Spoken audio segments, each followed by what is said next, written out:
Welcome to QI, the panel show where fortune favours the brains. Tonight's show is all about luck and loss. So without further ado, let's meet our lucky losers. The fortunate Sandy Toksvig. The fortuitous Danny Baker. The jammy Jeremy Clarkson. And Mr. Jinx, the Jonah Allen Davies.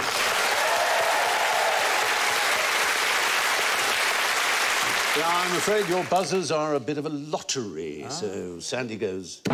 Release the balls. Danny goes... No more bets, please. That sounded like you, didn't it? Yeah. Jeremy goes...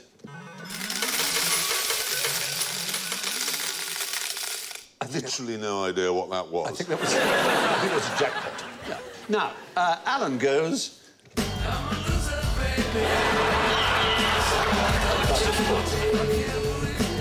Now, being as this is the Lucky Losers show, whoever gets the lowest score wins. Well done, Ellen. Well done already. Congratulations. So, what you have to do, obviously, is try and collect as many klaxons as you can. And that's going to be interesting, we hope. Quite interesting. Fingers on the buzzers. Here's your first chance. What is the oldest you can be on a Club 18 to 30 holiday? No more bets, please. Yeah. 30. Very well done. You've got the idea. There's the klaxon. But anyone like to have a go at the right answer? What do you imagine is, in fact, the right answer? We won't punish you for that. Surely there's some leeway. Those ladies look a little over 30.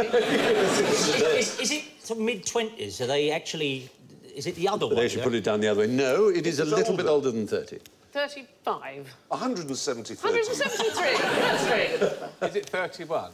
No, it's 36, rather bizarre. Well, the oldest you can leave the country with a Club 18 to 30 ticket is 35, but you might have your birthday while on the holiday.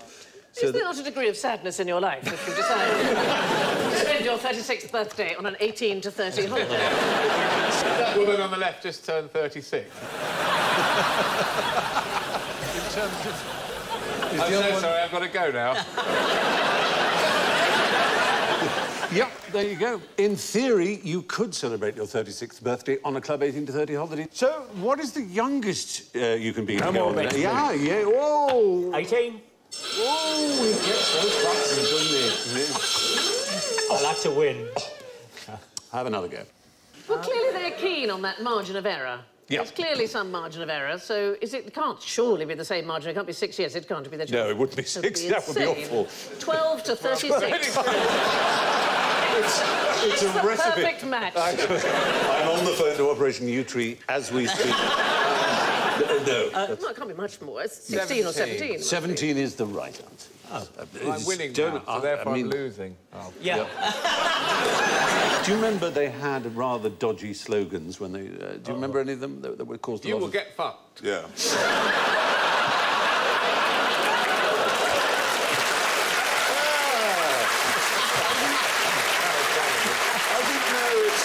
Would you like to catch chlamydia? Both carnally and financially. Well, no, it wasn't quite as on the nose as that. It was... Herpes. Beaver Hispania. Oh. God. I know. It's not all sex, sex, sex. There's some sun and sea as well. Oh, dear. I know. It really puts you off, doesn't it? Chlamydia, I think, is a very good... You know, there's no symptoms when you have chlamydia. So if someone says, how are you? You say, oh, very well. That means you almost certainly have it. It's the perfect disease. It is, but so I never know how anyone goes to the doctors with it. It would be quite interesting to So there's no warts, there's no weeping? No green discharge. Well, it has to be be frank about these things. Absolutely fine. Go to the doctors, you'll have chlamydia. It's baffling, and koalas all have it. Do they? Yeah, all got How do you chlamydia. know that? This is That's that in general conversation. Koalas That's are what all koala is all chlamydia. about. Huge problem in Australia. They've all got chlamydia and I they're thought dying. maybe it was an add-on to an 1830 Australian holiday. If you didn't get lucky, there's always the koalas. Brilliant. Thank you so much. Fantastic. Well, according to the official rules on their website, a 17-year-old can go to a, as it turns out, rather misnamed Club 18 to 30 holiday. Now, a question especially for Alan to lose points with in this Lucky Losers show. Which mammal has the most cells in its body? Blue whale.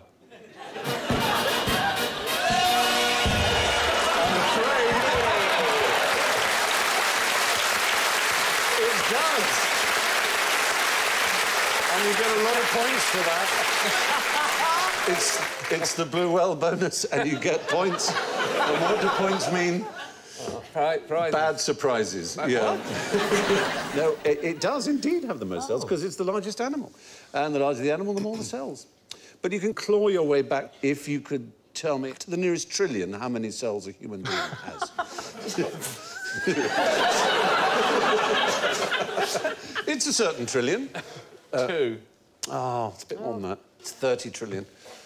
Is it? Yeah. What if you were a fat blue whale? Then you'd have more. Well, no, that's a human I'm talking about. A blue whale would be 2,000 times more cells. Oh, I see.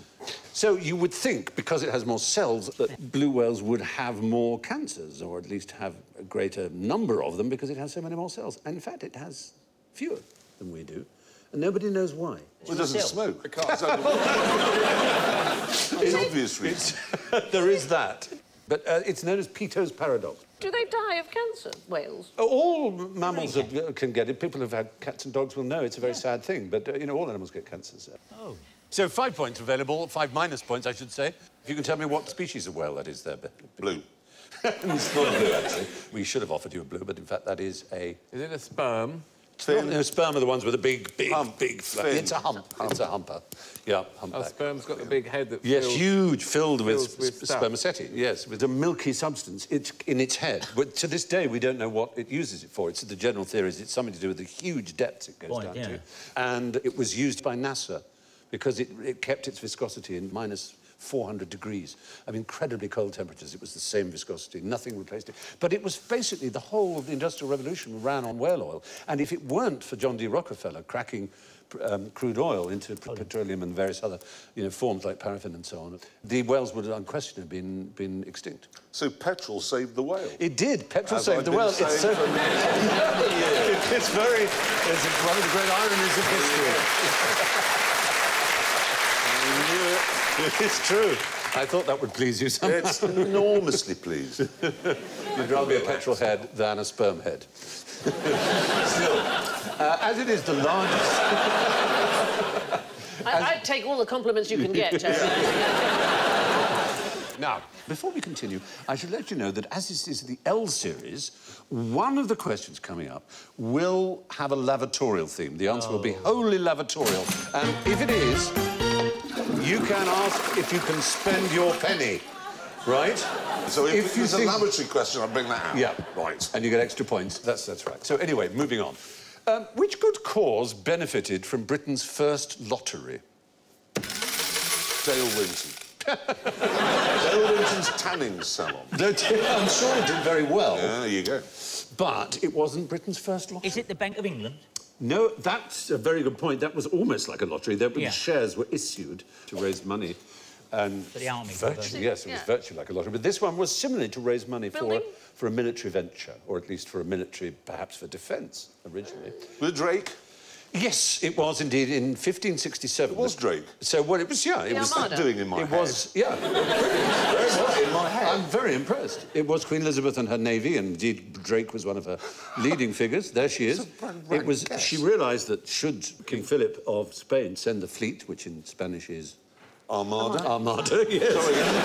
I'm genuinely still reeling Yes, from the fact that's in my head. It's really great when that happens, isn't it? No, it's odd. It's a little weird. And so she thought to raise money, she'd try and get those who could afford it to buy lottery tickets, and the prize would be enormous. And the money raised would be enormous. Now, What do you think the average wage was per year? It can't have been much. No, it wasn't much. The average annual income in 1600 was about £9. Oh.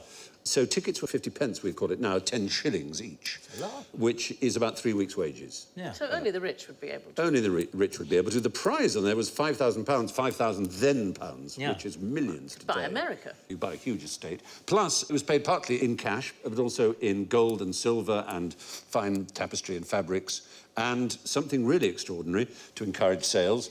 And this later cropped up in one of the most popular games in our culture as something that you could tuck away under the board of the game for future Monopoly, a use. get-out-of-jail-free card. You've got a get-out-of-jail-free card for anything except murder, serious felonies, treason, and parking. Yeah. Parking your horse, obviously, that was not allowed. Or piracy, that was one. But everything else was, yeah, very good, That wasn't would it? sell tickets now. Yeah. Yeah, Yeah. brilliant idea. I learnt about the Mary Rose. Do you want to know about the Mary Rose? Tell me about the Mary Rose. Mary Rose sank because they didn't close the cannon portholes. Oh, my and they let off a broadside and it tipped back in the water all winter. All shipped every... 500 men on board. And Well, it and they drowned because they'd put the netting across the deck to prevent people boarding people the getting boat, on and they were board. unable to get they off. couldn't get out. And I have to say, the Mary Rose Museum, which is in Portsmouth, is one of the single best museums I've ever been. It's only just opened. And there was some controversy about it because they were able to resurrect skeletons and using forensic artists show us pictures of what they actually look like. You can stand and look the cook in the face. Oh, my It is the goodness. most astonishing thing and see all his things. And what I love is that even though they were going to war and they were fighting and so on, they had violins and they had chessboards and they had dice and they wanted to play games as well. So I love the fact that, you know, they must have been having a laugh and enjoying themselves apart from... it was such a tragic end. But it's the most amazing time capsule of that period because the ship sank with everything there. It is an amazing Well, thing. I'm going to go. It's It's well worth its visit. I Stuart. think, yes. Yeah. Exactly. Let's go all go to this. Very good. Thank you so much. That's brilliant. So, the good cause in the first national lottery was beating out the Spanish. What do newsagents sell that makes people suddenly want to vote Tory? Is it going to be the Daily Mail?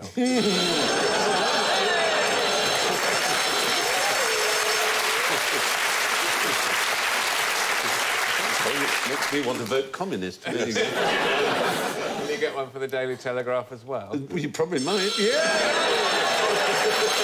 He's clawing his way back to victory. No, this is a very odd thing. Well, newsagents sell What them. about the Sun?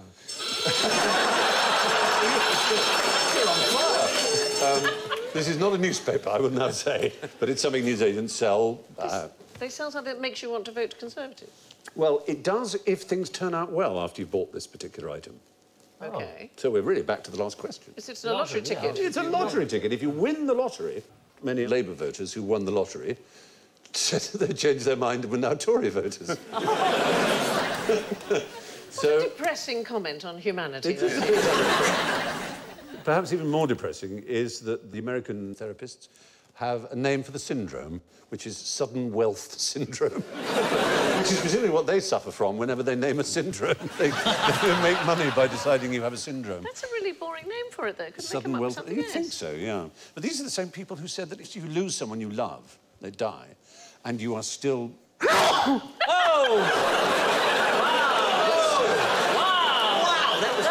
So impressive. The day had to happen.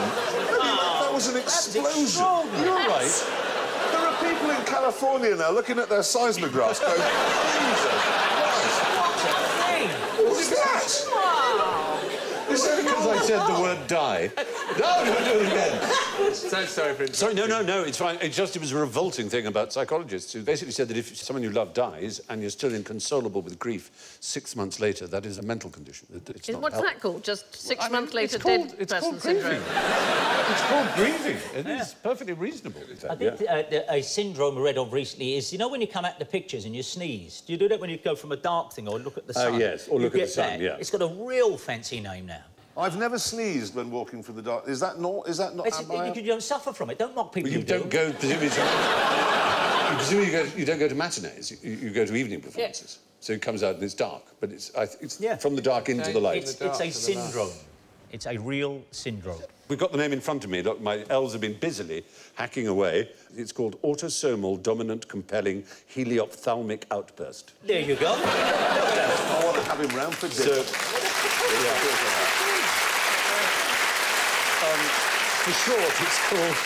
For short, it's called Achu syndrome. But we're still with lotteries. This is more astonishing. I mean, what a coincidence. In 2001, guess who won the Zimbabwe Banking Corporation's jackpot? No. Mugabe. It was Robert Mugabe. What are the odds against that? I mean...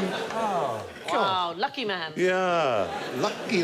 Anyway, less fortunate was Clarence Inaction Jackson. The name tells it all. He won in 1995 $5.8 million on the Connecticut lottery.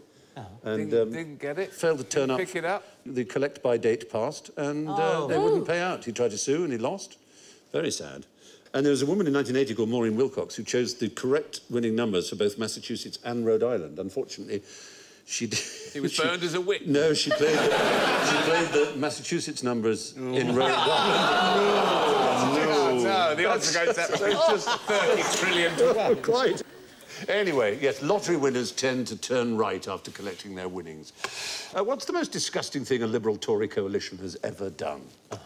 Well, I think you've got the photo right there.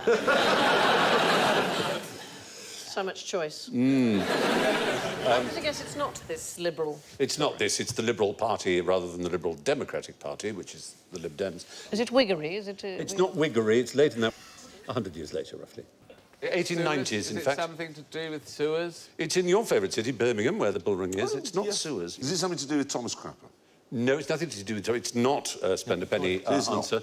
It's eating something in public. In Birmingham? In Birmingham.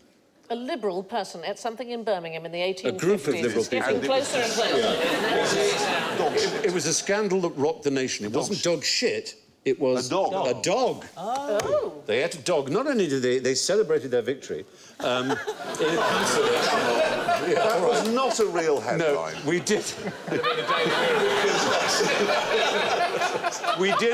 we did mock that one up, I grant you. But the top bit is correct. Birmingham Gazette, proprietors Birmingham Gazette Limited, largest sale with one exception of any provincial morning newspaper. I love that, with one exception. I'll grant you that, yes, there is one exception. Why don't they just put second largest? Birmingham, the largest. So they ate this dog. Not only that, they hanged and roasted it, and portions of the dog's limbs were used to create fun by some of the men rubbing them over the faces of their companions. Oh. But a few days later, the Birmingham Gazette was scooped by the Birmingham Post, still going, I think, which revealed that one of the men involved was a Tory. So, in fact, it was a coalition disgrace. Why did they do this? To celebrate. They were obviously drunk, I suspect. They were councillors who'd won a but victory. there's drunk and there's... There's really unpleasant. I've been drunk many times, and I've never looked at my dogs. Or your neighbour's dogs. You've had a kebab, come on. Did you know that how disgusted you feel about something, so how disgusted you might feel about somebody eating a dog, will reflect on your political inclinations? So Conservative people are more likely to feel repulsed by things than Liberals. And it's something to do with your physical reaction to something, so it'll tell you something about what kind of political persuasion you are. That's how I know I'm so liberal. Because I'll eat anything. You've never eaten a dog there? That's very odd. No. Well, like most know. meat eaters, they're not very tasty. Well, you shouldn't eat anything that's more than 2 from the sun, anyway, and a dog eats meat, so you shouldn't... Really Exactly, eat meat eaters are not good. I mean, those who do eat meat, they eat vegetarians. We eat cows and sheep. You're a vegetarian, aren't you? I ate fish. I could still eat you. Technically, I could eat you. Yeah. I'd leave the I think we'd hair. have to have a vote. Now, this next question is even more incomprehensible than usual. So I thought I'd spice things up by getting you all to wear hats. Could you pass that to Jeremy? And you can have that. And yours, you'll notice, says leader. And you can I have the fez. largest head in the There, world. And you can have a nice straw boat. That's extraordinary. You do have a large head. Enormous head. Elmer Fudd. I saw Bob Dylan in concert. Did he well? At the O2 Arena. Yeah. And he doesn't have screens on, so you can't, he's this size. And he wore a 10-gallon hat for the whole thing, and he never spoke. So it could have been anyone. Right, OK, here we go with this question. What do Amy Freeze and Larry Sprinkle have in common with Dee Whedon and A.J. Splatt? Is this some Are these dark real part people? of the internet? It's a real thing. It's not a dark part of the internet. It's a joyous part of real life. They're real people. Whedon and Splatt are both Australian urologists.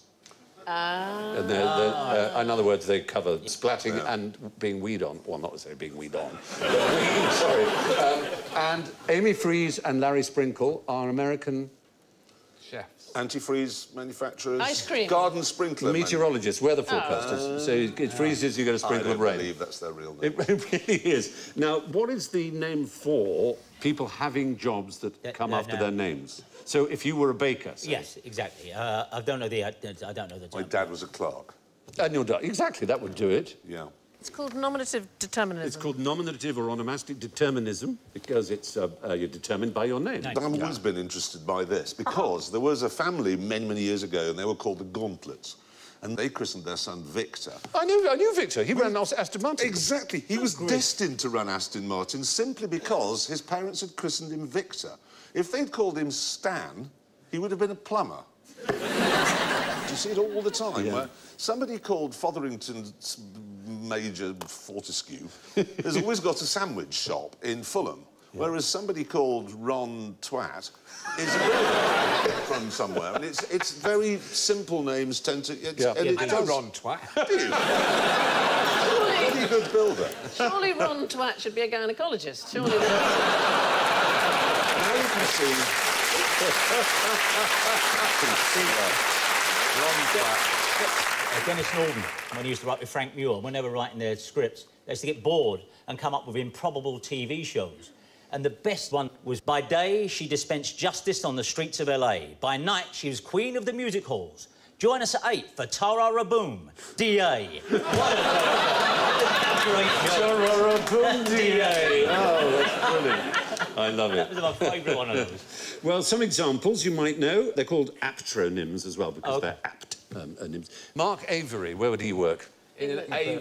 Well, no, that's too specific. Cambridge. He's of the Royal Society for the Protection of Birds, yes, very good. The poet Wordsworth, when you think about it, he went to Cambridge to read mathematics, and he probably thought, well, I'm called Wordsworth. Words. Stephen, why am I wearing this hat? Well, you'll see. You're the leader. You've got to have a way of indicating your leadership, and you're the leader. I did a programme years ago sailing around Britain with John McCarthy, and we had to go and be fitted for life jackets, at Crusader life jackets, and they were fitted, and I promise you I've still got his card, by a man called Will Drown. It's just fantastic. It's just bliss when it happens. Well, you've rather beaten mine. My rather sorry lot left. I mean, Danone UK, the managing director, is called Bruno Fromage. You probably remember the former Lord Chief Justice was called Lord Judge. Lord Judge. I mean, that really is pretty straightforward, isn't it? What is Fry, darling? What is it? Is it The Fries? Yeah, well, it was a Bristol chap, and chapess, it's a very famous chapess. She was on our £5 note until very recent. Yeah. Elizabeth Fry. And she was a Gurney, and the Fries were Fries, and they were both Quaker families, as many of the chocolatiers were. Well, you played at school by people saying Turkish Of course, delight. Fries, Turkish delight, keeps you up in the night. It doesn't. Happy days. Pleasant, You comestible. try Dan, the lavatory man, washed his hair with a frying pan, combed his hair with a leg of a chair. Dan, an old Danny boy. There's certain songs that do curse you through your life if you have a certain name. I just got, what sort of a fucking name is Jeremy?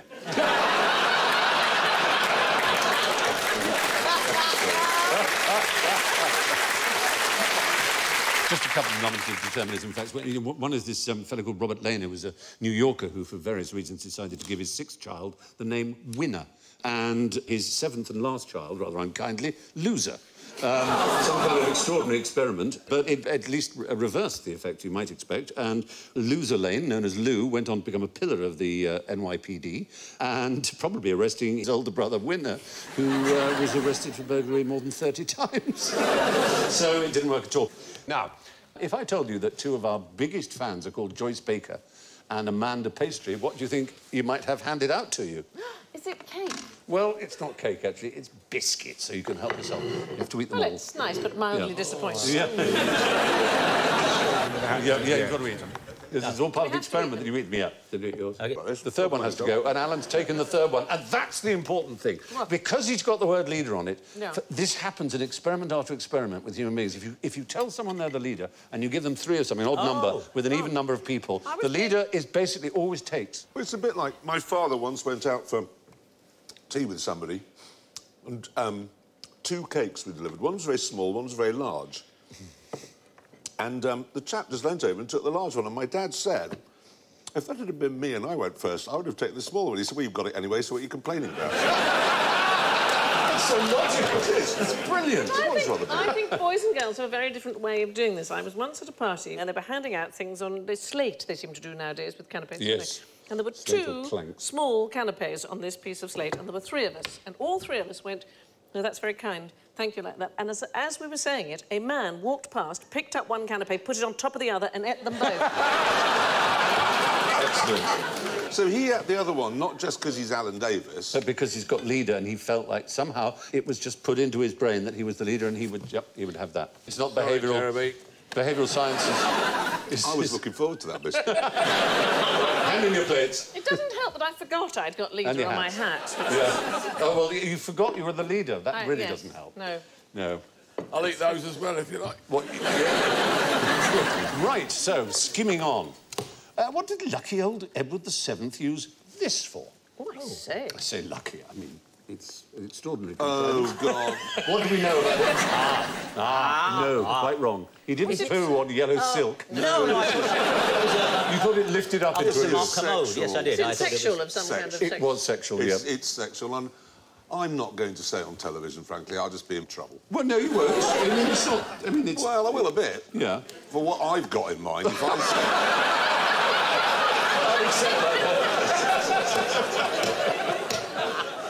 I guess a young lady sits on the top bit, and he's not on he's there elsewhere. Well, this is what we find hard to work out. The Chabanais was a maison de passe in Paris, a brothel, as we would say, and he had this constructed for him. It was called the Siège d'Amour, the seat of love. And the idea was that he could service, pleasure, have his way with 2 prostitutes at the same time. Oh. How this worked, I'm not quite... Well, I say at the same time, I mean that... With his extra penis. It does make me worry. It's a king's penis. Oh, There's 2 penises. It's got stirrups at the top, so there's it clearly has somebody... got stirrups. Her legs could go... Oh, his. Is this why Queen Victoria didn't talk to him? Like What have you got there now, dear? Your Majesty. Dirty Bertie, as he was known, quite right. His name was Bertie. Do you know that wonderful story about he had a long-standing affair with Lily Langtry? Probably it's not true at all, but it is said that he was very cross with her one day, and he said, I've spent enough on you to build a battleship, and she said, you spent enough in me to float one. So, what did the ancient Greeks use this for? Yes, go on. Quick, get your penny out. Is it this? No, it isn't. You're not seeing all of it, which is rather unfair of us. You're just seeing the head. It then goes on quite a long way down. Is it sexual Then as well? something protrudes. Is it sexual? It Yes. is, isn't it? Is it? Yeah, there you are. There you go. Well, you can't... Well, it doesn't look like much fun. It doesn't... He get his bollocks shut in the lift. There are very few left in good condition, I have to say. Well, somebody's pulled that one's arms off. It's the only way he'll learn...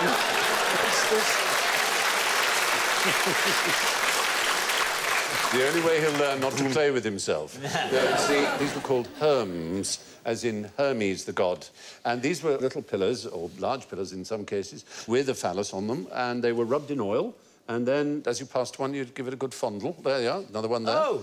To give you good luck. And where's it from, darling? Where's it? It's Greece, in the great period of Greece, if you like. In fact, during the Peloponnesian War, in about 415 BC, there was a terrible incident known as the mutilation of the Hermes, when they were at war with Sparta, the Athenians, and every single penis had been hacked off. Yeah. Oh. And they blamed this on their disastrous expedition to Sicily a little later. It's very, very Well, it changes... I mean, that period of history, the discovery that the penis has anything to do with reproduction changes everything. There's no natural reason to suppose that the predisposition to pop it in a snug hole somewhere, which is what all humans and animals, we can observe animals doing, and humans have the same predisposition. The idea that 9 months later, the thing that pops out of you is connected to it is not a rational one at all. Nobody had worked that out. Oh, there are plenty of cultures that hadn't worked it out at all until they were In fact, you get mostly told. goddess cultures prior to that, where the woman is revered because she's the one who's producing the new child, and, No one knew that. and the men suddenly go, whoa, it's something to do with me, and that ruined the world, actually. Very good. Now, what's the worst thing you can do with a gimpy gimpy? Gimpy, gimpy. Remove her leaf? Well, that would... well, she would be upset. It's wipe your bottom. You've missed your spend a penny chance. Does it do something? Does it make it poisonous or something? Does it do something dreadful to you? I think poison is... It's kind of poison, but it's sort of worse than that. Is it full of bugs that crawl up your It's bum? like to imagine a stinging nettle turned up to the absolutely unbearable max. Why would you wipe your bottom with it? Just Well, because it looks a bit like a leaf that a would be dock safe leaf to. type thing, I see. Yeah, dock leafy sort of thing. It's from Queensland, and it has one of the most vicious stings in nature. A brush against it feels apparently like being burnt with hot acid and electrocuted at the same time. Ooh. According to one account, a soldier in the bush in the Second World War was caught short and picked the wrong leaf and found himself in so much pain that he shot himself. No. That is a serious... I mean, just the agony of it. One of the first mentions is from 1866. A surveyor reported that his pack horse was stung, got mad and died within 2 hours. Les Moore, a scientific officer with the Queensland government, was stung across the face, ended up looking like Mr. Potato Head, apparently. I still think it can't be as bad as the toilet paper we had at boarding school. Izal and Bronco. I used to write home to my mother on it, airmail letters. That's how bad it was. It was crispy tissue. That shiny stuff. Nothing would stick to it. It was like grease paper. You just think, well, I've definitely had a poo, but there's no ever... come off on it. It seemed to serve no purpose. Shall we move along? Yes. Let's do that. So, you've got to spend a penny round, after all. And if you're caught short in the bush, don't use a gimpy gimpy. You might end up shooting yourself. Now, which football team is the worst in the world at losing major trophies? Just losing the worst in the world. So it's a team that presumably has never won a game. It should be any team They've won quite a lot of games. Oh. They've even won trophies. Have they had the trophies? But then they've lost them. They've lost them. Aston Villa? Very good. Well, there you go. Back in Birmingham again now, and you're being rude, aren't you? By knowing so much. How do you know that? He does a sports programme. I do. I know, yeah. I must listen. Yeah, but in the 1964 FA Cup final, which was won by... West Ham. You can see Bobby Moore there. Who was their manager? At that point, 1964 would have been not Ron. It was Ron. Ron Greenwood, yeah. Ron Greenwood. He took it home by tube, discreetly covering it. That lady, she's got her eye on it. I talked to Jackie Charlton once. Was the centre-half for England when they won the World Cup in 1966. His brother Bobby, of course. And Jack Charlton said that after the World Cup final, he said, myself and Alan Bourne, a few of the lads, we headed to the talk of the town. And he said, I woke up in a couple's house in Dagenham, who I've never seen before or since. And the first thing I did was get my jacket and go, because I still had the World Cup winners' medal in my pocket. We made a few excuses on win. So it's not unusual in that period. I love the fact that Bobby Charlton used to have a cigarette at half-time in every match.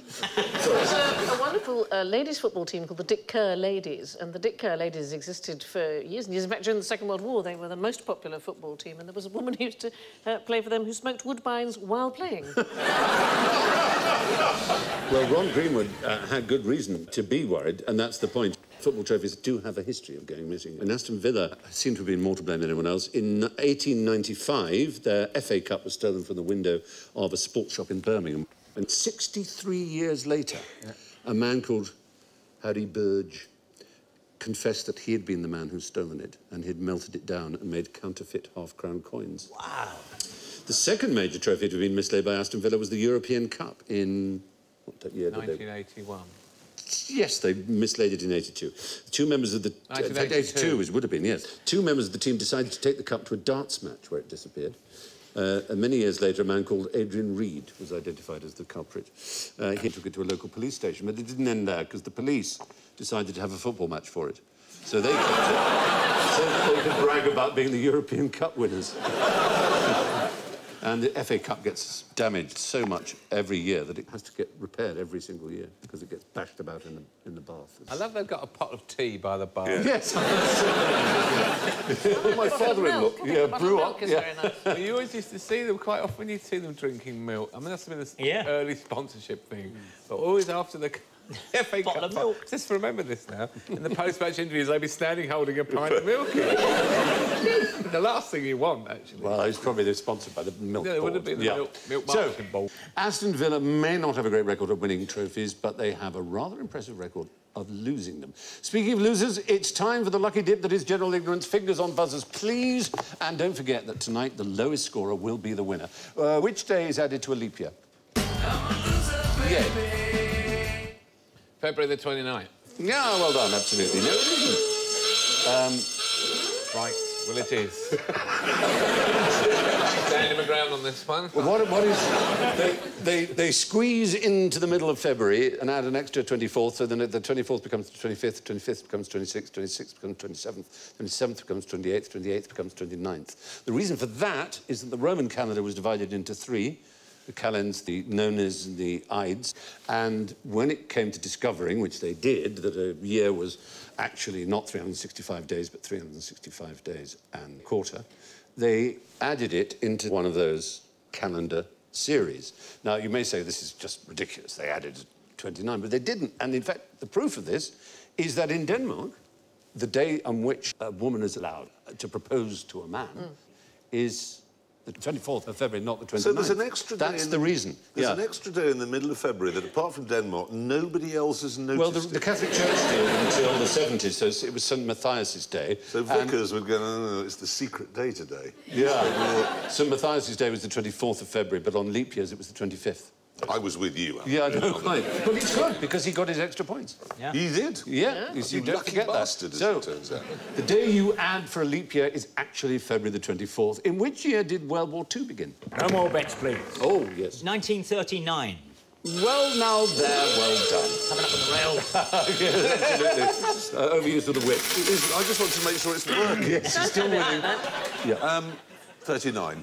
He just said that. I know. It doesn't work I twice. was just waiting It's a to nice hear thought. why it wasn't. Well, that's a very Anglo-Franco point of view. Certainly it's when the British and the French joined the war, but before then, the Germans had been at war with other countries, and the Chinese had been at war with the Japanese.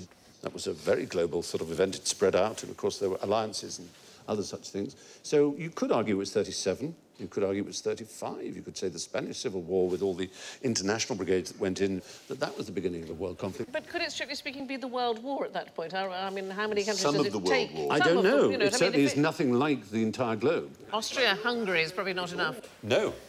My father was an MEP, along with Otto von Habsburg, who, had things been different, would have had much more power. My father was watching the football in the common room at the Parliament, and Otto came in and said, "Who's playing?" And my father said, "Austria-Hungary." And he said, "Oh, against whom?" So Britain joined World War II in 1939, yes, but it had been going on since at least 1937, and arguably since 1935. Could you beat a T-Rex at arm wrestling? Yes, easily. Yes, easily. I finally got one. Well done. No, even the word easily, you got it. Either that's the fastest typist in the world, or I was back on. I get double points for both. That's of them. really very good indeed. No, it may be that in relation to its body, the T-Rex's arms look rather spindly and puny. In fact, they're enormous and powerful, and they are able to lift equivalent to about 400 pounds, whereas the average human being would be about 150 pounds. Yeah. Plus, I did once lose an arm wrestle to Boris Johnson. Did you? Yeah, lost. Can you believe that? I thought he was all blubber. He's a wholesome man. He's Turkish. He's got Turkish blood in him. Hugely Low centre of strong. gravity. We were in a Turkish bath at the time. So, you were in a Turkish I bath. wasn't in a Turkish bath. I was just arm wrestling him over who'd vomited most in an F-15 fighter jet. How manly is that? Yes, I went in a Jaguar, and Hugh Laurie went in one as well. And Hugh is the butchest man you've ever met. He's just extraordinarily athletic, natural athlete. And we each got on this aeroplane. He looked at me, the squadron leader, as he belted me up, and said, yeah. Oh, OK. And I thought, of course, I'll be the one who throws up. And Hugh would be flying side. Hugh would look at me and go, ha, ha, ha. Hugh threw up for the entire journey. And I was completely fine. But the bad bit was when we landed, and I said to the squadron leader, I said, when you were just belting me up, you looked at me and you went, yeah, OK. What was that about? He said, oh, I didn't want to worry you. He just said that if we had to, you know, use the ejection seat, your kneecaps would have stayed behind. Because my legs were just exactly you would have the same height. Exactly the same. In a Hawker Hunter, I would have shot out and the lower half of my legs would have remained in plane. Because it's a bomb underneath you. It's just, yeah, not a chance. Yeah. There you go. Anyway.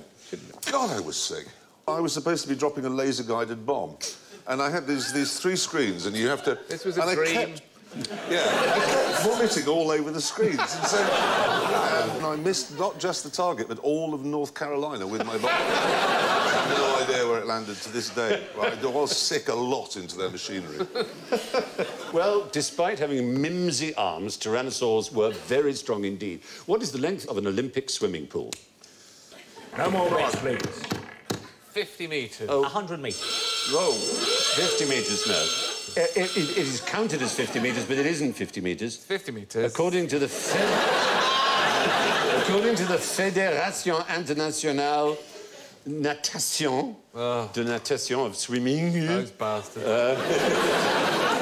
The Olympic swimming pools are oversized by a centimetre at each end. Why? So you don't bash your ankles when you do that spin-turn No, thing? it's not that. What do you need in order to have an Olympic race? A winning tape.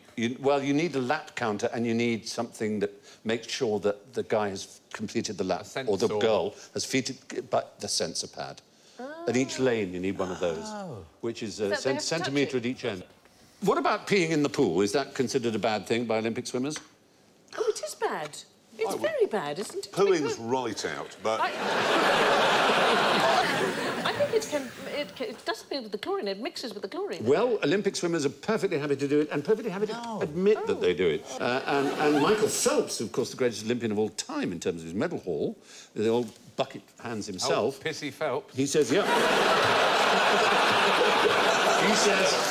Everybody pees in the pool. It's kind of a normal thing to do for swimmers. When you're in the water for 2 hours, we don't really get out to pee. Chlorine kills it. 2 hours? 2-hour races he's been out? No, but they do actually practice. Well, the fact is, an Olympic-sized swimming pool is actually 2 centimetres longer than you think. And full of piss. And entirely full of urine. How old do you have to be to go on a Club 18 to... Oh, that must mean that we've come to the end of the show. Let's look at the scores and see who's tonight's lucky loser. Well. The clear, outright, and extraordinary winner with an amazing -23 is Danny Baker.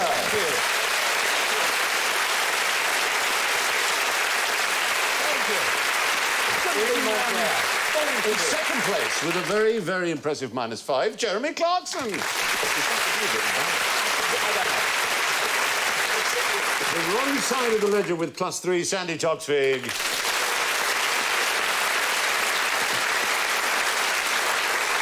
But the joker in a pack of 52 cards. Yes, +52 for Alan Davis.